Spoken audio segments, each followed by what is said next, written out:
Screen पर आप जिस शख्स को देख रहे हो ये है जीता जागता भगवान पादरी विजेंद्र सिंह, जो मरे हुए लोगों को जिंदा करता है और चुटकियों में परमेश्वर यीशु को बुला लेता है। ये देखो आ गया यीशु। फायर! फायर! निकल जाओ, निकल जाओ, कम आउट, कम आउट। लाखों लोगों और सैकड़ों बॉलीवुड हस्तियों का भगवान। कल्पना कीजिए इतने लाख लोगों की नजर में बना ये भगवान अगर बलात्कारी और हत्यारा निकले तो। फिलहाल ये शख्स नंगे पैर पुलिस के हत्थे चढ़ चुका है। आरोप है इसने एक लड़की का रेप किया है जो कि नाबालिग थी। जो लोग विजेंद्र को दिल दे चुके उन लोगों से अनुरोध है वीडियो को अभी छोड़ दें, क्योंकि आगे जो बताएंगे शायद आपके लिए सुनना मुश्किल हो सकता है। एक शख्स जो खुद को प्रोफिट कहता है और एक आदमी जिसने हालेलुया का नारा लगाकर हजारों लोगों को चमत्कार का सपना दिखाया, लेकिन आज उसका असली चेहरा दुनिया के सामने है। एक रेपिस्ट, एक पाखंडी और शायद एक कातिल भी। नमस्कार दोस्तों, क्राइम पोड पर आप सबका स्वागत है। आज हम बात करेंगे पादरी विजेंद्र सिंह की, एक ऐसे व्यक्ति की कहानी जो धर्म के नाम पर लोगों के भरोसे को ठगता रहा और अब कोर्ट ने उसके गुनाहों का फैसला सुना दिया। 28 मार्च 2025 को मोहाली पोक्सो कोर्ट ने विजेंद्र को एक नाबालिग के रेप केस में दोषी करार दिया है और 1 अप्रैल को उसकी सजा सुनाई जाएगी। लेकिन ये कहानी सिर्फ रेप तक नहीं रुकती,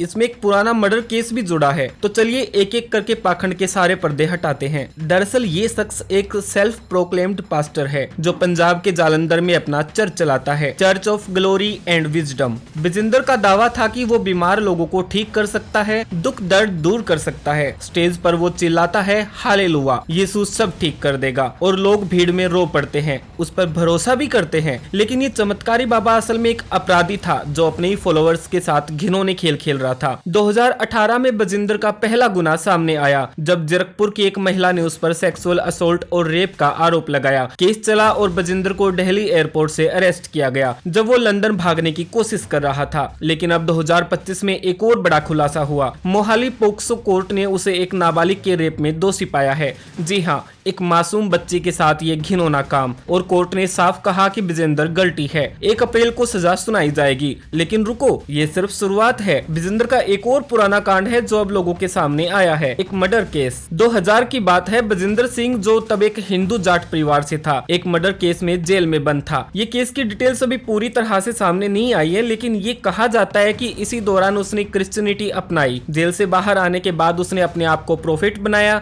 लेकिन सवाल ये है, क्या वो मर्डर केस उसके पास्ट का हिस्सा था या उसने अपने गुनाहों को छुपाने के लिए धर्म का सहारा लिया? आज जब हम उसके रेप केसेस को देख रहे हैं तो ये पुराना मर्डर केस भी एक नई नजरिए से समझ में आने लगा। शायद ये शख्स हमेशा से ही अपराध के रास्ते पर था। अब थोड़ी देर के लिए सोचिए, विजेंद्र का ये पैटर्न क्या दिखता है। मर्डर केस से शुरुआत, फिर जेल में धर्म बदला और फिर एक नई शुरुआत। 2018 में रेप केस, 2025 में नाबालिग के साथ फिर से रेप का दोषी पाया गया। अभी कुछ दिन पहले ही उसने वीडियो में एक लड़के को थप्पड़ मारा और बाद में उसे कहा कि ये फेक वीडियो था जो एआई से बनाया गया। लेकिन कोर्ट के फैसले फेक नहीं होते, ये सच है। इंडिया में ऐसे कई केसेस हमने देखे, आसाराम, राम रहीम। लेकिन विजेंद्र का केस एक अलग ही लेवल पर है, क्योंकि इसमें मर्डर से लेकर रेप तक का एक लंबा इतिहास झलकता है। दोस्तों दिल से सोचिए, एक नाबालिग के साथ रेप, एक महिला के साथ सेक्सुअल असोल्ट और एक हत्या, ये सब हालेलुया के नाम पर। कितने लोगों ने विजेंद्र पर भरोसा किया होगा, अपनी जिंदगी उसके हाथों में दे दी होगी। लेकिन ये शख्स उन्हीं के भरोसे को चीर कर रहा था। ये सिर्फ एक व्यक्ति की कहानी नहीं, ये एक समाज की कहानी है जहाँ पाखंडियों को धर्म का चोला पहनाया जाता है और लोग अंधा भरोसा करके अपना जीवन तबाह कर लेते हैं। अब सवाल उठता है, क्या विजेंद्र जैसे लोगों को सजा मिलने के बाद ये पाखंड खत्म हो जाएगा? ऐसा नहीं है, क्योंकि हमें अपने समाज में बड़ा बदलाव लाना पड़ेगा। और अगर आप चाहते हैं कि ये सच हर किसी तक पहुंचे तो वीडियो को शेयर जरूर करें। अगर हम जागे नहीं तो ये अपराधी अपना खेल खेलते रहेंगे। मिलते हैं फिर एक नए केस के साथ, तब तक के लिए हमारे साथ बने रहिएगा।